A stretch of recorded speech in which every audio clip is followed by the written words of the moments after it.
முடியும் ஒரு 10 லட்சத்துக்கு மேல 10 லட்சம் இருப்போம் மேடம். அதனால வந்து ஐயா அவரு சொன்னாரு, நாங்க சரி ஐயா நம்மளுக்கு செய்வாரு என்ற ஒரு கோரிக்கைப்படி நாங்க எல்லாரும் தமிழர்கள் எல்லாரும் நாங்க ஐயாவை வர வச்சோம். ஆனா எங்களோட கோரிக்கை என்னன்னா, நாங்க பர்மனெண்ட் ஆகணும். எங்களுக்கு பர்மனெண்ட் ஆனா எங்களை மதிக்கணும்.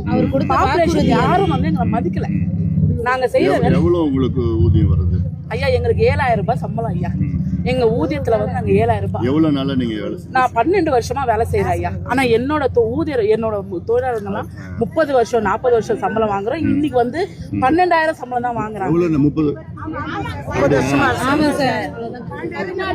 அவ்வளவுதான் ஐயா சம்பளம் வாங்குறாங்க. எல்லாரும் அமைதியா ஒவ்வொருத்தரா சொல்லுங்க அந்த மாதிரி ஐயா. அதனால வந்து எல்லாருமே கஷ்டப்படுறோம். இன்னைக்குதான் நேத்து தான் வந்து எங்களுக்கு போன வருஷம் நாங்க வந்து கஷ்டப்பட்டு தரமணியில வந்து லீவு, மே மாசம் கோடை விடுமுறை எல்லா துறையும் லீவ் விட்டுடுவாங்க. ஆனா எங்க பசங்களுக்கு மட்டும் லீவே கிடையாது. நீங்க கேட்டா 300 நாள் வேலை திட்டத்துல தான் நீங்க வந்திருக்கீங்க அனு ஒரு அமைச்சர் சொன்னாரு.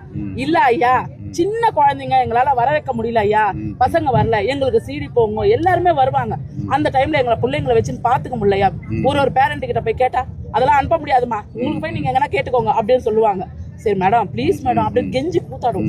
இல்லம்மா அனுப்ப முடியாதுன்னு சொல்லுவாங்க. சரின்னு சொல்லிட்டு கொஞ்சம் வச்சு நாங்க எப்படியோ கஷ்டப்பட்டு இந்த வேலையை எங்களுக்கு ரொம்ப வாழ்வாதாரம் கஷ்டம் ஐயா.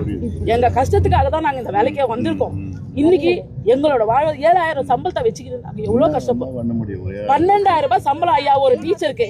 12000 ரூபாய் சம்பளத்துல அந்த டீச்சர் 5000 ரூபாய் இங்கே கஷ்டப்பட்டு விட்டுட்டு போறாங்க. ஒரு அங்கன்வாடி மையத்துல எல்லாமே அந்த டீச்சர் வாங்கி போடணும் ஐயா. ஐயா எவ்வளவு கஷ்டப்படுறாங்க தெரியுமா ஐயா.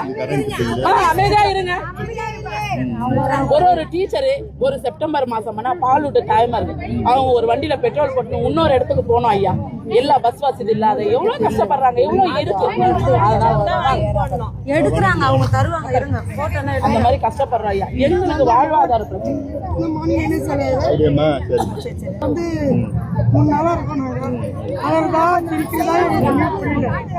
எங்களுக்கு வந்து அரசாங்கம் ஒன்றும் திரும்பியே பார்க்கல. ஓட்டு கேட்டாரு, யாரும் வந்து